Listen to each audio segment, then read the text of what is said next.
رمضان کا مطلب ہے جلا دینے والا،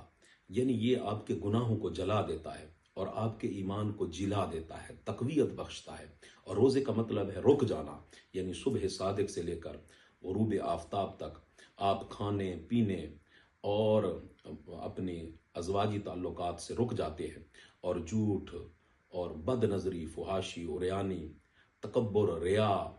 اور ہر طرح کے رذائل سے اپنے آپ کو بچا لیتے ہیں۔ تو یہ روزے کی برکتیں ہوتی ہیں کہ آپ کو تقوی کی راہ مل جاتی ہے، لعلکم تتقون۔ اس کا اجر کیا ہے؟ فرمایا للصائم فرحتان، فرحت عند الافطار و فرحت عند لقاء ربہ۔ ایک تو افطاری کے وقت آپ کو خوشی راحت ملتی ہے کہ دن بھر کے بھوکے ہوتے ہیں اور آپ کو اللہ اتنی نعمتیں دیتا ہے،